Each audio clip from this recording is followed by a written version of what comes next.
Aujourd'hui, on va parler d'un concept certes récent, mais d'un concept que je qualifie d'essentiel. Pourquoi essentiel? Parce que toujours selon moi, nul État, nulle région, encore moins une localité bien précise, ne pourrait se développer sans pour autant adopter ses idéologies, sans pour autant approuver sa démarche. Il s'agit du concept de développement durable. Donc, pour mieux comprendre ce concept, pour mieux l'appréhender, nous allons naviguer vers les années 35-49 qui correspond à la Deuxième Guerre mondiale. Donc, un peu à la fin de cette période, qu'est-ce qui s'est passé?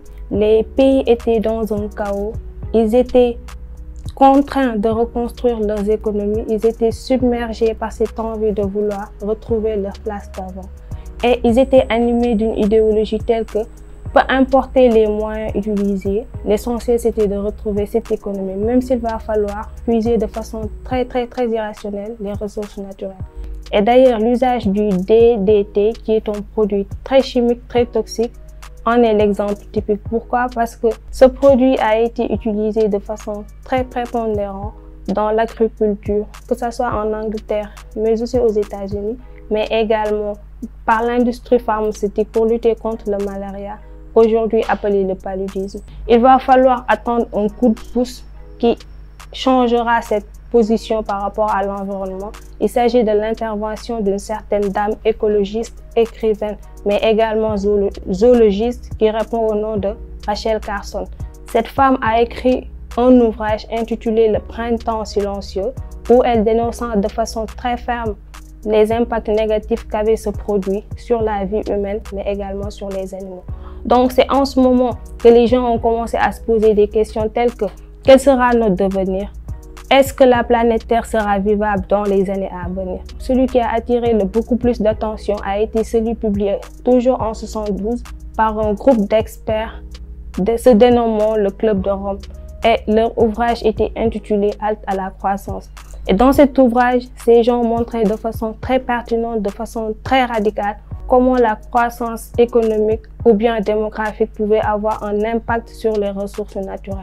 Et c'est en ce moment que la prise de conscience a été atteinte. Les chefs de gouvernement, les présidents des États avaient décidé de se retrouver autour d'une table pour essayer de parler de la question environnementale. Ce fut la première conférence environnementale qui s'est passée à Stockholm du 5 au 16 juin 1972. Mais malheureusement, ces efforts demeurent toujours vains. Pourquoi? Parce qu'aucune suite n'a été notée. Il n'y avait aucun consensus qui était élaboré autour de cette rencontre. Mais quand même, un pas a été posé, c'était la prise de conscience et il y avait un comité qui était chargé de pousser la réflexion. Il va falloir attendre les années 1983 où l'Assemblée générale de l'ONU, l'Organisation des Nations Unies, a décidé de mettre en place une autre commission, la Commission mondiale de l'environnement et du développement durable, qui a été présidée par un ministre norvégien du nom de Madame Gro Harlem Brundtland.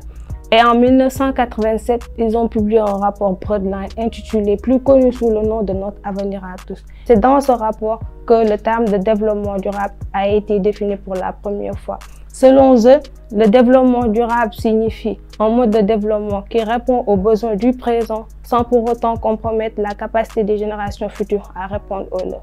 En d'autres termes, c'est un mode de développement qui s'inscrit dans une perspective de durabilité, mais tout en intégrant les contraintes environnementales, mais également sociales. Aujourd'hui, le développement durable a 17 objectifs avec 169 cibles. Ces 17 objectifs sont liés de part et d'autre et réunis tout en état afin d'avoir un monde prospère, un monde où tout le monde peut vivre de façon équitable sans pour autant des contraintes environnementales. Ces ODD sont au nombre de 17 et sont adoptés en septembre 2015 tout en remplaçant les OMD, les objectifs du millénaire pour le développement, qui étaient au nombre de 8. Alors aujourd'hui, le développement durable est très pris en compte dans tous les modèles économiques de développement étatique.